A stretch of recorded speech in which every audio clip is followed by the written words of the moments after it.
Have you ever met a woman who has carried more than her share of sorrow, responsibility, and disappointment? Yet when she enters a room, something in her feels quietly young? Not youthful in the sense of smooth skin or fashionable clothes, but young in a way that disarms you. Her eyes are clear. Her presence feels light. Being near her makes you question what aging really is. Here is the unsettling question most people have never dared to ask. What if time does not age us nearly as much as the way we live inside ourselves does? From a Jungian perspective, the face is not shaped by years alone. It is shaped by what the soul has been forced to hold. Carl Jung believed that the psyche leaves traces on the body, that unexpressed grief, chronic resentment, and long-buried fear slowly carve themselves into posture, expression, and even vitality. This is why two women of the same age can feel worlds apart. One seems weighed down, guarded, and tired in a way sleep cannot fix. The other feels calm, open, and strangely luminous, even after a hard life. The difference is not luck. It is not discipline. It is not beauty rituals. It is what happened to their inner world over time. Most of us were taught to think of aging as something that happens to us from the outside. Wrinkles appear, energy fades, time wins. But Jung would suggest a far more uncomfortable truth. Time passes through the psyche first. It passes through the nervous system, through the unresolved conflicts we carry, through the parts of ourselves we were never allowed to express. When inner tension becomes a constant state, the body adapts to survival. Muscles tighten, breathing becomes shallow. The face learns to brace instead of soften. Aging accelerates not because years pass, but because the soul never rests. This is why the woman whose soul keeps her young often surprises people. She has not escaped suffering. She has not been protected from loss. In many cases, she has endured more than most. But somewhere along the way, she made a different inner choice. Instead of turning pain into bitterness, she allowed it to become understanding. Instead of hardening, she became honest. Instead of living in constant resistance to life, she learned to meet it directly. Jung called this movement toward inner truth the beginning of individuation, the process of becoming whole rather than becoming perfect. In this journey, we are not looking for a beauty secret. We are uncovering a rare spiritual trait that changes how time moves through a woman. It is the capacity to face oneself without fleeing, to integrate pain rather than deny it, and to live with psychological coherence instead of inner war. When this happens, something remarkable occurs. The nervous system calms, the eyes regain softness, the body stops carrying the weight of a life lived in constant defense. The truth is simple, but not easy to accept. Time not only passes through the body, it passes through the mind, through the heart, and through the parts of the self we either heal or abandon. And that is why some women, no matter their age, seem untouched by time. Their youth does not come from avoiding life. It comes from finally making peace with it.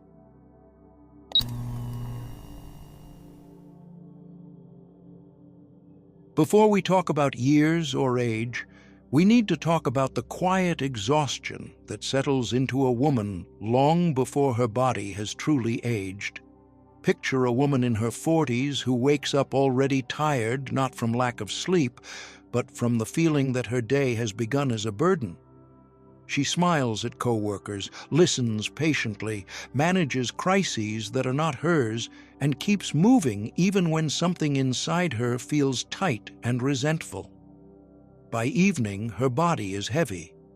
Her face feels stiff, as if it has been holding itself together all day. She tells herself she is just busy, but the truth is deeper. This is how most people begin to feel old. Not because time has passed, but because they are living in a constant inner war. In real life, this war looks ordinary. A woman stays calm while her boundaries are crossed at work. She remains polite with family members who drain her emotionally. She listens, absorbs, fixes, and soothes, while her own feelings wait silently in the background. Over time, the nervous system never fully relaxes. The body learns to stay alert, braced for the next demand. Jung believed that what is not expressed consciously does not vanish. It sinks into the body as psychic pressure. You can see this pressure everywhere once you know how to look. The woman who always looks tense in photographs, even when she is smiling, the tight jaw, the shallow breath, the eyes that seem watchful rather than open. This is not vanity or weakness. It is the physical imprint of years spent suppressing anger, grief, and fatigue in order to survive and be accepted. Jung observed that repression does not protect the psyche. It slowly exhausts it. The energy required to hold everything inside becomes enormous.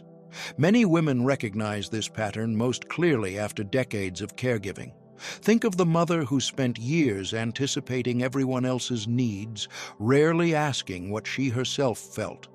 Or the partner who became the emotional anchor in a relationship, carrying both her own pain and someone else's.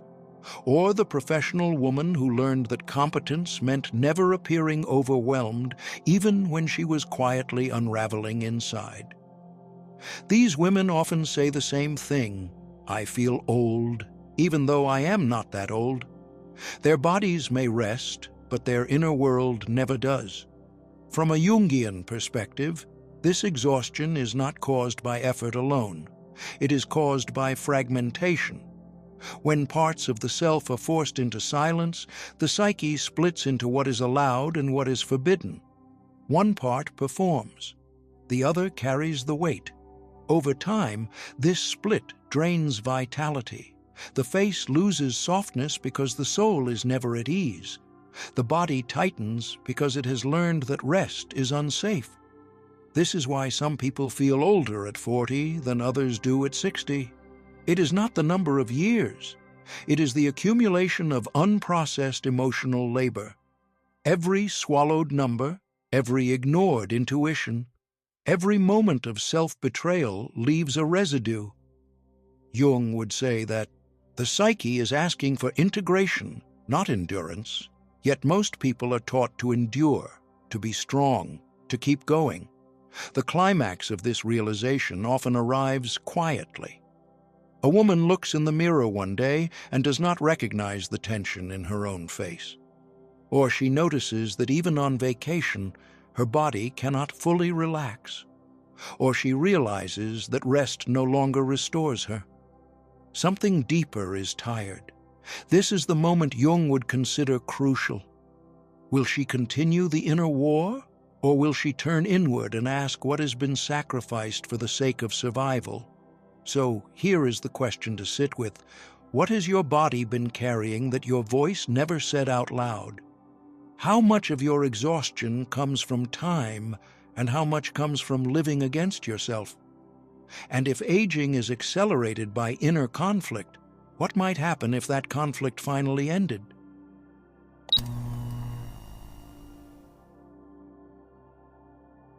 There is a moment in life when avoiding pain becomes more exhausting than facing it, and this is often where her youth quietly begins to return.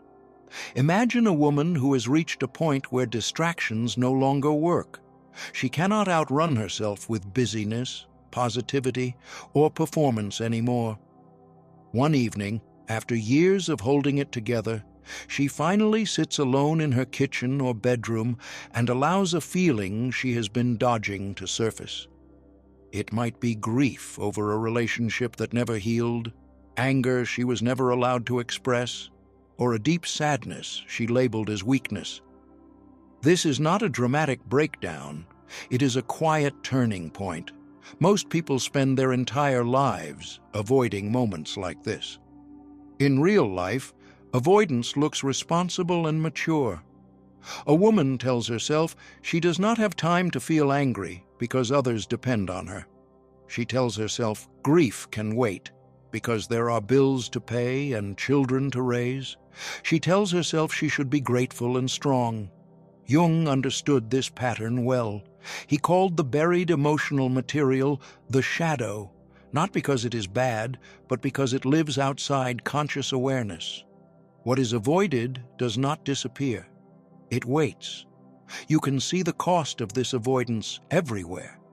A woman who never allows herself to grieve becomes rigid and bitter over time. Her face tightens not because she is cruel, but because sorrow has nowhere to go. Another woman suppresses her anger for decades, believing it makes her unlovable. That anger does not vanish.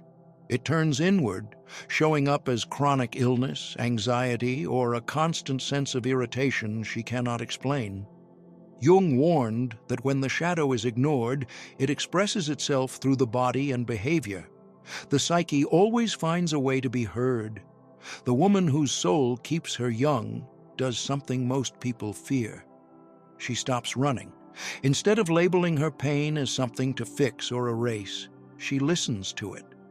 She might finally admit that a marriage drained her spirit, even if it looked successful from the outside.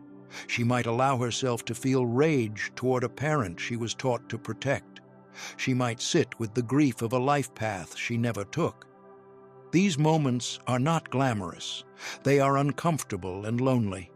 Yet something subtle happens when she stops resisting them. Jung believed that meeting the shadow is essential for wholeness. When a woman turns toward her pain with honesty, the inner war ends. The energy that was once used to suppress now becomes available for life. Grief moves through her instead of solidifying into hardness. Anger speaks instead of poisoning her from the inside. Fear is acknowledged instead of ruling silently. Over time, the nervous system begins to relax because it no longer has to guard against itself. This process changes her in visible ways. Her eyes soften because they are no longer armored. Her face becomes more expressive because emotions are allowed to move freely. Even her posture shifts, as if a weight has been set down. People often say she looks lighter or younger without knowing why. It is not because she escaped suffering. It is because she metabolized it. Most people age faster precisely because they never do this work. They carry unresolved pain year after year, mistaking endurance for strength. The luminous woman understands something different. Pain does not age her. Avoidance does. By facing what others spend a lifetime running from, she frees her psyche from constant tension. Jung would say she has reclaimed lost parts of herself, integrating them into a more complete whole. So here is the question that invites reflection. What feelings have you been postponing in the name of survival or being good? What grief or anger has been waiting patiently for your attention? And if facing your pain could soften you rather than break you, what might become possible on the other side of that honesty?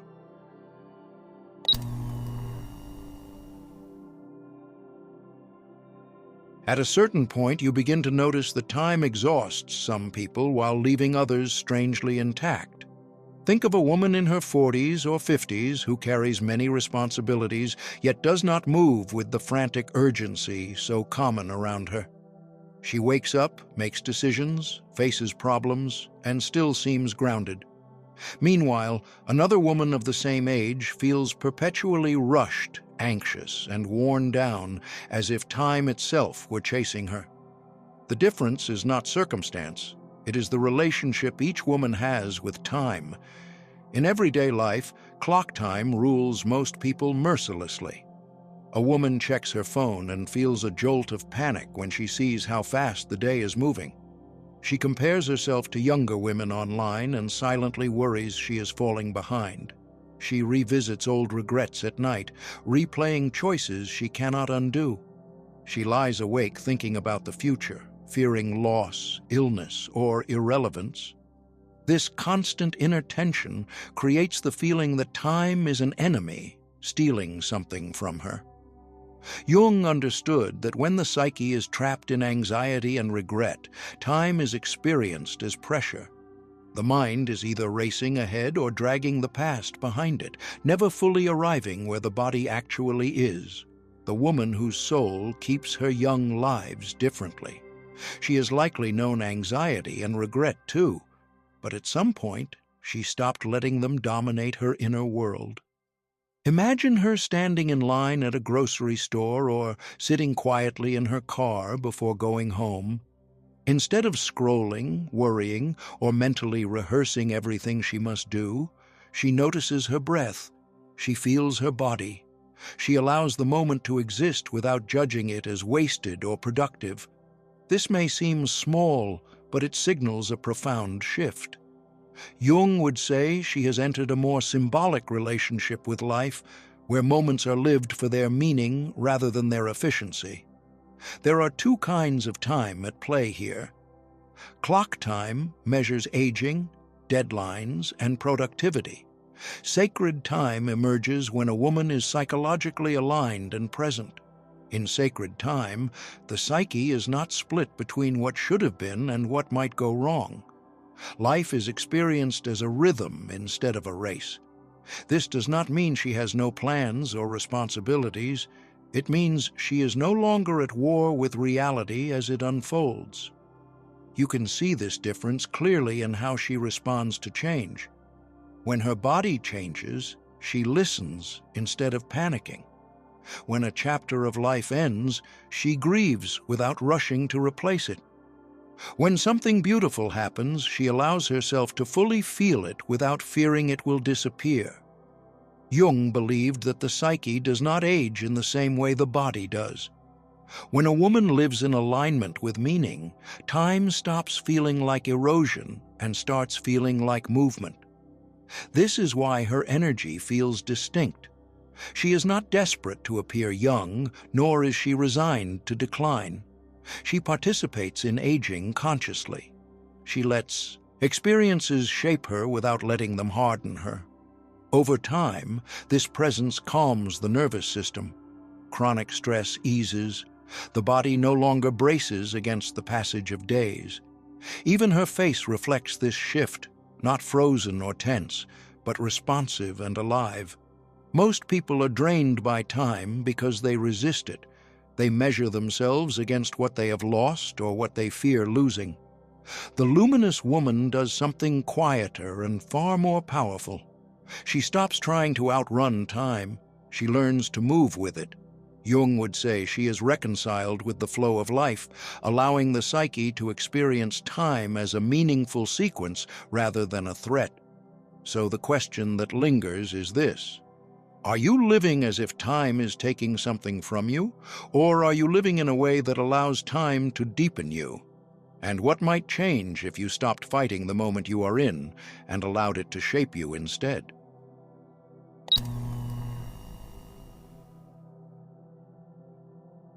There is a moment, often quiet and uncelebrated, when a woman realizes that what is exhausting her is not life itself, but the version of herself she keeps dragging forward.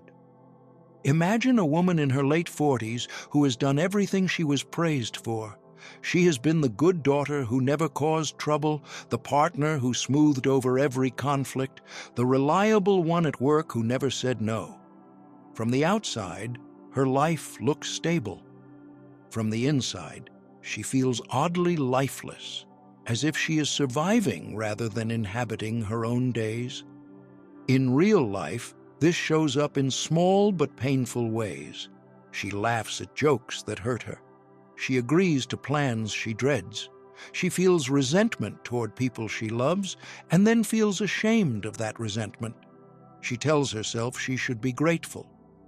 Jung would say she is living inside a persona that once protected her but is now costing her vitality.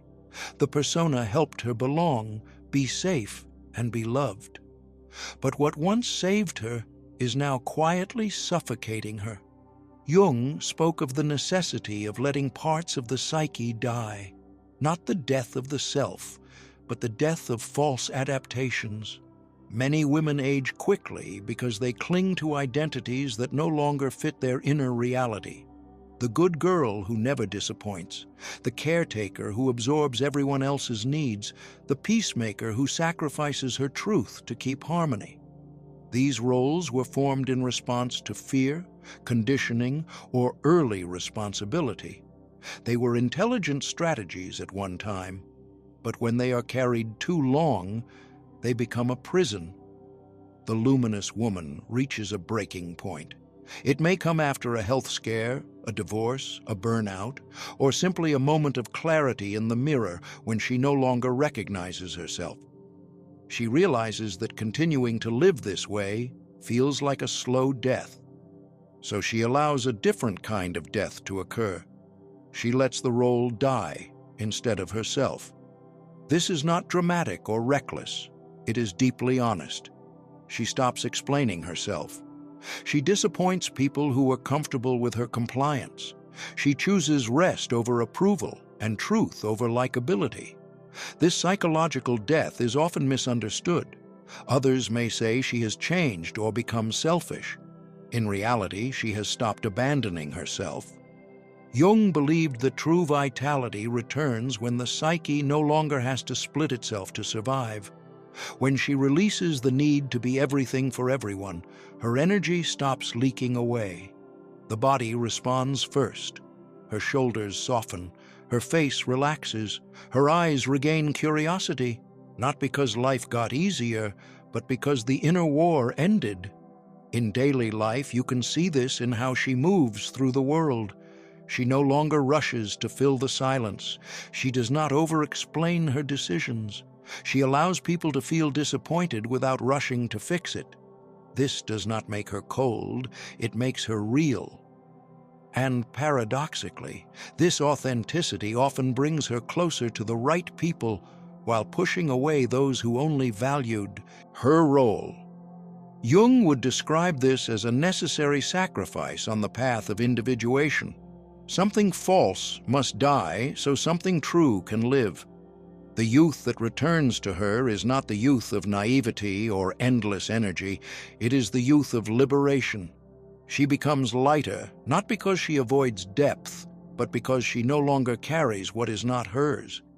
The question this raises is unsettling and freeing at the same time. What part of you is still alive only because you are afraid of who you might become without it?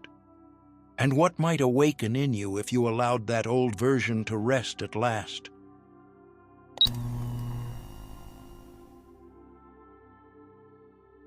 There is a quiet shift that happens when a woman no longer treats parts of herself as enemies.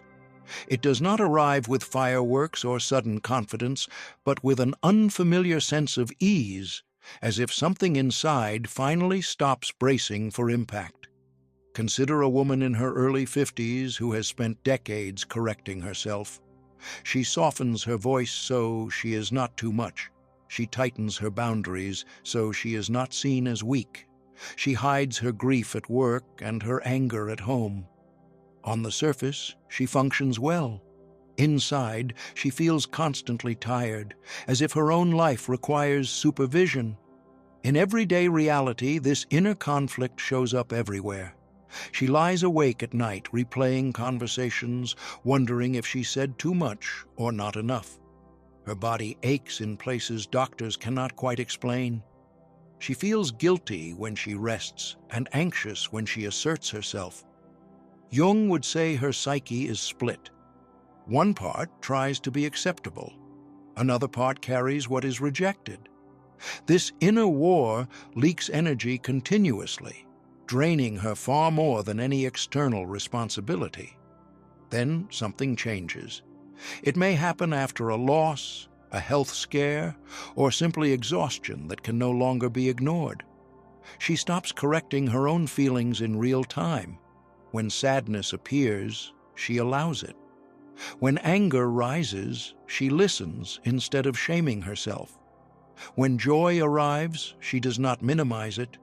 This is not indulgence, it is integration. Jung called this the union of opposites, The moment the psyche stops dividing itself into good and bad, strong and weak, spiritual and human, you can see this shift in small, ordinary moments. She says no to a family obligation without providing a long explanation. She admits she is tired instead of pushing through to be admired. She asks for help without apologizing for existing. These changes look simple from the outside, but internally they are revolutionary. Each time she honors herself, the nervous system receives a signal of safety. Over time, her body responds. Her jaw unclenches, her breath deepens. Sleep becomes more restorative. The face, once guarded, begins to move more freely, expressing rather than protecting. Jung believed that wholeness, not perfection, is what restores vitality. The luminous woman no longer tries to be only soft or only strong. She allows both to coexist. She can be tender without losing authority. She can be firm without becoming cold. She can grieve deeply without falling apart. This flexibility is not learned through affirmations. It emerges when she stops fighting her own nature. In real life, this integration changes how others experience her. People sense that she is no longer performing. Conversations feel more grounded. Her presence is calm without being passive. She does not need to dominate or disappear. She stands in herself. Some relationships deepen because they are finally honest. Others fade because they depended on her self-suppression. This can be lonely at first, but it is a clean loneliness, free of self-betrayal. From a modern perspective, we might say her biology reflects her psychology. Stress hormones decrease. The immune system stabilizes. The body no longer lives in a constant state of alert. From a Jungian perspective, something deeper has occurred. She has aligned with the self, the inner organizing center that holds meaning, direction, and coherence. Life does not become painless, but it becomes inhabitable. The climax of this transformation is subtle yet profound. She realizes that aging no longer feels like an enemy. Time is no longer something to fight or outrun. Without inner conflict, her energy is no longer consumed by self-policing. This is why her presence feels youthful, not because she denies reality, but because she lives in it fully. The question this leaves you with is not whether this state is possible, but what part of you is still being fought inside, and what might happen to your energy, your body, and your sense of time if that inner war finally ended.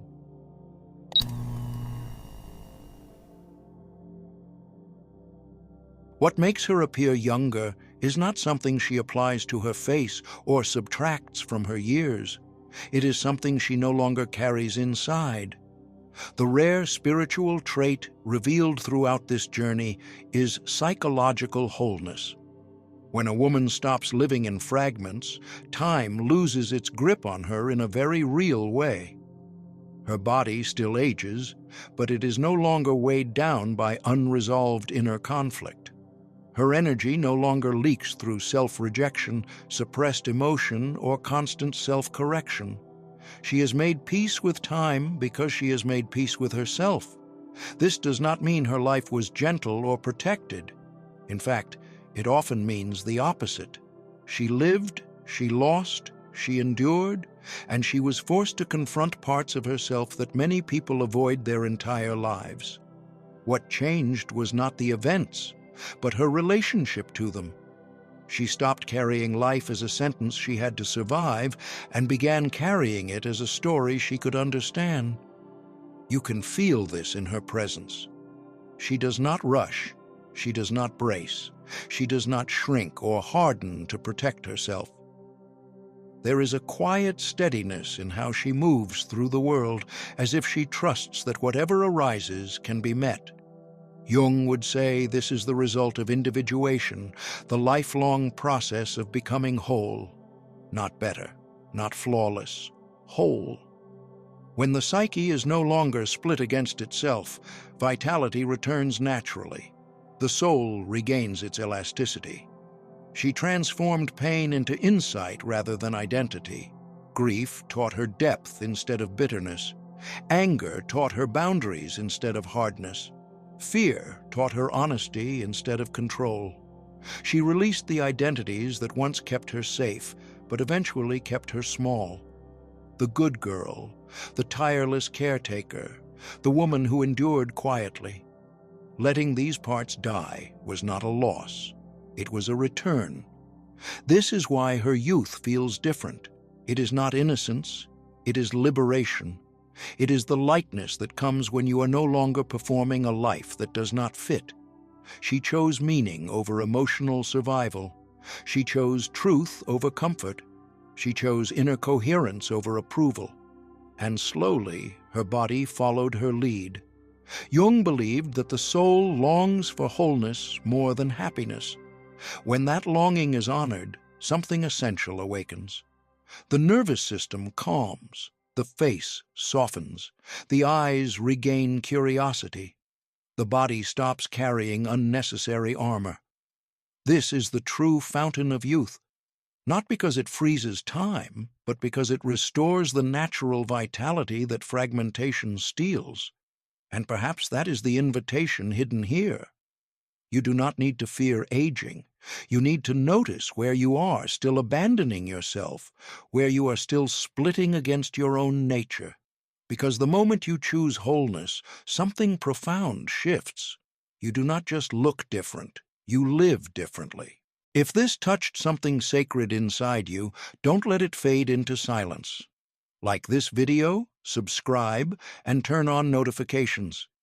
Your presence here is not just support, it's resonance. And if you feel moved,